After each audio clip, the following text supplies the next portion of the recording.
टुनटुनी चिड़िया बारिश की एक रात में जागती ही रही। उसे अपने घोंसले उससे ज्यादा बच्चों की चिंता सता रही थी। कुछ दिनों पहले अपने पति की मृत्यु के बाद वो अकेली अपने बच्चों को पाल रही थी। पूरे दिन हवा के झोंके से उसका घोंसला कई जगह से टूट गया था। इस वजह से उसका हौसला भी टूट गया था। हे भगवान, ये रात बड़ी लंबी लग रही है। सवेरा हो जाए तो मैं अपने घोंसले की मरम्मत के लिए तैयारी कर लूं। रात में मैं अगर गिरी तोड़कर बच जाऊंगी, लेकिन ये बच्चे तो अभी ठीक से उड़ना भी नहीं जानते। टुनटुनी चिड़िया सवेरे होने का इंतजार ही कर रही थी। अचानक उसे नींद आने लगी। उसने एक डरावना सपना देखा, जैसे उसके बच्चे घोंसले में से गिर गए। दोस्तों, कल की वीडियो में आपने इतने कम लाइक क्यों किए? मुझे बहुत बुरा लगता है। दोस्तों, जब मैं आपके कहने पर कहानी बनाती हूँ और आप बहुत कम लाइक करते हो, और जब आप कम लाइक करते हो तो मुझे वीडियो बनाने का बिल्कुल भी मन नहीं करता है। तो प्लीज दोस्तों, अब इस वीडियो पर जाकर लाइक कर दो। वो चौंक कर नींद से उठी। नहीं, मेरे बच्चे! हे भगवान, मेरे बच्चे कहाँ हैं? टुनटुनी चिड़िया ने दोनों बच्चों को घोंसले में देखा तो उसे बड़ी राहत मिली। बुरे सपने से उसका दिल अब तक धक धक कर रहा था। इसी बीच तेज हवा चलने लगी और टुनटुनी चिड़िया की चिंता और बढ़ गई। कुछ भी हो जाए, मेरे बच्चों पर मैं आँच नहीं आने दूंगी। ये दोनों मेरे जिगर के टुकड़े हैं। मैं हर हाल में इनके सामने ढाल बनकर रहूंगी। तभी जंगल के सभी पक्षी जाग गए। टुनटुनी चिड़िया ने अपने दोनों बच्चों को जगाया और कुछ खिलाया पिलाया। इसके बाद उन दोनों को बड़े प्यार से समझाया। मेरे बच्चों, हमारा घोंसला टूट गया है। आज मैं इसकी मरम्मत करूंगी। तुम दोनों इसी तरह मजबूती से पकड़ कर रहना। उस तरफ मत जाना, वहाँ गड्ढा है और खतरा भी है। जब मैं तिनका लेने जाऊंगी, तब तुम्हें बहुत संभल कर रहना होगा।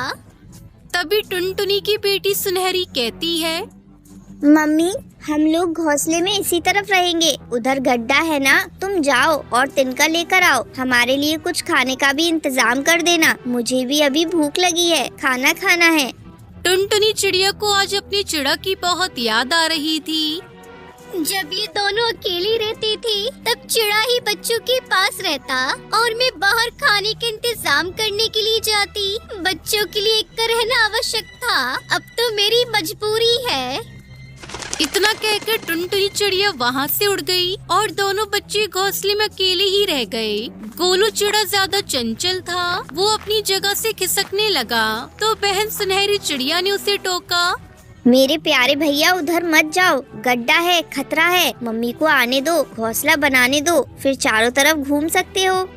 कुछ देर में टुनटुनी चिड़िया वहाँ आ गई। उसने कुछ खाना लाकर बच्चों को खिलाया। फिर तिनके से घोंसले की मरम्मत करना शुरू किया। वो कई बार आ जा रही थी। तेज हवा भी चल रही थी, लेकिन टुनटुनी चिड़िया को अपना काम पूरा ही करना था। उसने खाना भी नहीं खाया था। ये देखकर उसका पड़ोसी कालू कौआ उससे कहता है, अरे टुनटुनी, सवेरे से लगी हुई हो क्या? कुछ खाया है कि नहीं? खा लूंगी भैया, पहले घोंसले की मरम्मत जरूरी है भैया। टुनटुनी चिड़िया ने जल्दी जल्दी घोंसले की मरम्मत करना शुरू किया। वो अकेली ही परेशान हो रही थी। उसके पास दूसरा कोई रास्ता भी नहीं था। वो तिनका लेकर आ रही थी। अचानक उसने देखा कि गोलू चिड़ा घोंसले से लटक रहा था और सुनहरी रो रही थी। मेरे भैया, बचाओ मेरे भैया को, भैया गिर रहा है। कोई बचाओ मेरे भैया को। मम्मी जल्दी आओ ना, मेरे भैया को बचाओ। गोलू, मेरे बच्चे, मजबूती से पकड़े रहना, घबराओ नहीं। मैं तुम्हें कुछ नहीं होने दूंगी। देखते ही देखते घोंसले से गोलू चिड़ा नीचे गिर गया। गोलू, मेरे बच्चे, क्या हो गया? टुनटुनी चिड़िया जोर जोर से रोने लगी। गोलू कुछ बोल नहीं रहा था। टुनटुनी चिड़िया और डर गई। गोलू जहाँ गिरा था, वहाँ पर नीचे पत्तियाँ थी। टुनटुनी चिड़िया ने ही खतरे को भांपते हुए पहले ही पत्तियाँ इकट्ठा करके वहाँ रखी थी। तभी कालू कौवा वहाँ आ गया और उसने गोलू को देखा तो खामोश हो गया। मेरे बच्चे, बोलो ना, मुझसे बातें करो। मैं तुम्हें चुप नहीं देख सकती। बोलो मेरे लाल, कुछ तो बोलो। टुनटुनी चिड़िया का दिल बैठा जा रहा था, लेकिन उसने आस नहीं छोड़ी। तभी कालू कौवा टुनटुनी चिड़िया से कहता है, हिम्मत से काम लो टुनटुनी बहन, गोलू ठीक हो जाएगा। भैया सच बोलो, क्या मेरा गोलू ठीक हो जाएगा? भगवान मेरी जान ले लो, लेकिन मेरे लाल को ठीक कर दो। टुनटुनी की रोने की आवाज सुनकर वहाँ बहुत सारे पक्षी इकट्ठा हो गए और गोलू चिड़ा के उठने का इंतजार करने लगे। कुछ पक्षियों ने तो आशा ही छोड़ दी थी और उनमें से एक टूनी चिड़िया टुनटुनी से कहती है, अरे टुनटुनी का बेटा तो हमेशा के लिए सो गया, अब इंतजार करना बेकार है। ये बात सुनकर कालू कौवा कहता है, ऐसा मत कहो टूनी बहन, टुनटुनी ने कुछ दिन पहले ही अपना पति खोया है, अब बेटे का गम बर्दाश्त नहीं कर पाएगी। टुनटुनी चिड़िया नीचे सर करके रो रही थी। अचानक उसे मम्मी शब्द सुनाई पड़ा। उसने गोलू को ध्यान से देखा तो उसकी आंखें खुल गई थी, उसे होश आ गया था। मम्मी मुझे माफ कर दो, मैंने तुम्हारा कहना नहीं माना और गिर गया। गोलू मेरे बच्चे, तुम ठीक तो हो ना? बोलने लगे, मेरी दुनिया मुझे मिल गई। हे भगवान, तुमने मुझे मेरी दुनिया लौटा दी। सुनहरी बेटा, तेरा भैया बोल उठा है, अब गोलू ठीक हो गया है। वहीं सभी पक्षियों को जब ये पता चला कि टूटे हुए घोंसले के कारण ये हादसा हुआ था, तब सभी पक्षियों ने मिलकर तिनके जुटाने शुरू कर दिए और देखते ही देखते टुनटुनी चिड़िया का घोंसला पूरी तरह से मजबूत हो गया। अब उस घोंसले में टुनटुनी चिड़िया अपने दोनों प्यारे बच्चों के साथ खुशी खुशी रहने लगी।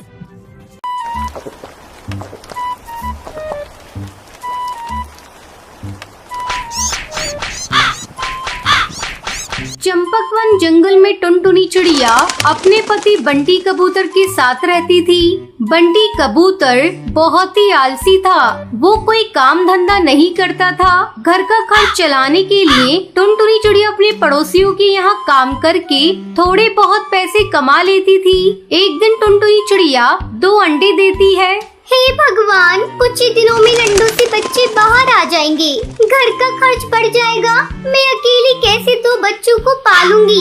मेरा पति आलसी और निकम्मा है, इससे तो कोई उम्मीद करना ही बेकार है।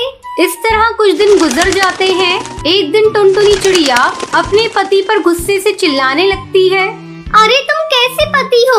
तुम्हें शर्म नहीं आती? अपनी पत्नी की कमाई खाते हुए कुछ ही दिनों में अंडे से बच्चे बाहर आ जाएंगे।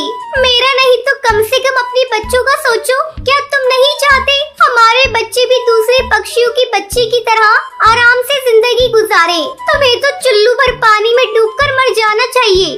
कमबख्त, तू मुझे चैन से सोने भी नहीं देती, जब देखो तब चिक चिक करती रहती है। जा, मैं नहीं कर रहा तेरे बच्चों की देखभाल। मैंने नहीं कहा था तुझे बच्चे पैदा करने को, तूने पैदा किए हैं, अब तू ही इन्हें पाल। अब मैं तेरे साथ एक पल भी नहीं रहूंगा, मैं ये घर छोड़कर जा रहा हूँ। बंटी कबूतर हमेशा के लिए घर छोड़कर चला जाता है और टुनटुनी चिड़िया उसे देखती रह जाती है। अच्छा हुआ खुद ही घर छोड़कर चला गया, घर में रहकर भी इससे कोई मदद नहीं होने वाली थी।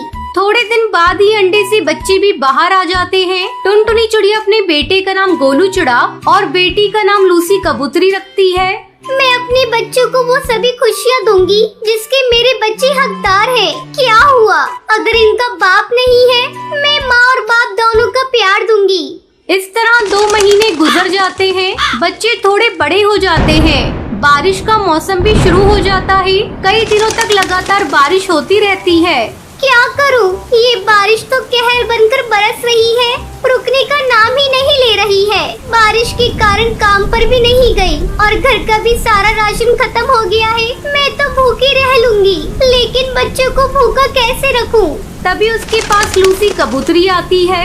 क्या कर रही हो माँ? मुझे भूख लगी है, जल्दी से मुझे भोजन दो। तो रुक लूसी कबूतरी, थोड़ी देर बाद मैं पड़ोस वाली सुंदरी कौवी के यहाँ से भोजन मांग कर लाती हूँ। तब तक तू थोड़ा पानी पी ले। नहीं माँ, मुझे पानी नहीं पीना। 2 दिनों से तुम हम लोगों को केवल पानी ही पीने के लिए दे रही हो। मैं मजबूर हूँ बेटा, इतनी बारिश में मैं बाहर जाऊँ भी तो कैसे?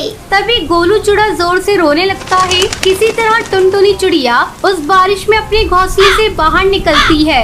तू अपने भाई की देखभाल करना, मैं अभी भोजन का इंतजाम करके आती हूँ। टुनटुनी चिड़िया पास वाली सुंदरी कौवी के घर जाती है। सुंदरी कौवी, अरे सुंदरी कौवी, जल्दी बाहर आओ, मेरी मदद करो, मुझे थोड़ा अनाज दे दो, मेरे बच्चे भूख से तड़प रहे हैं। इतनी बारिश में मैं तुम्हारी कोई मदद नहीं कर सकती टुनटुनी चिड़िया, तुम यहाँ से चली जाओ। फिर टुनटुनी चिड़िया अपनी सहेली टूनी चिड़िया के घर जाती है। उसकी सहेली बहुत ही अमीर घर की थी। टूनी बहन, मेरे बच्चे 2 दिनों से भूखे हैं, दिन भर पानी पीकर रहते हैं, तुम मेरी मदद करो, मुझे कुछ अनाज दे दो जिससे मैं अपने बच्चों का पेट भर सकूं। ये लो टुनटुनी चिड़िया, 1 बोरी अनाज, इससे तुम्हारा कुछ दिनों तक काम चल जाएगा। अब जल्दी अपने घर जाओ और जाकर अपने बच्चों को भोजन कराओ। तुम्हारा बहुत बहुत धन्यवाद टूई बहन, तुमने सच्ची सहेली होने का फर्ज अदा किया है। टुनटुनी चिड़िया जल्दी जल्दी अनाज लेकर अपने घर आती है और दोनों बच्चों को खाने के लिए अनाज देती है। दोनों बच्चे भरपेट भोजन करके सो जाते हैं। कुछ दिनों बाद बारिश रुक जाती है और टुनटुनी चिड़िया फिर से अपने काम पर जाने लगती है। फिर टुनटुनी चिड़िया खुशी खुशी अपने बच्चों के साथ रहने लगती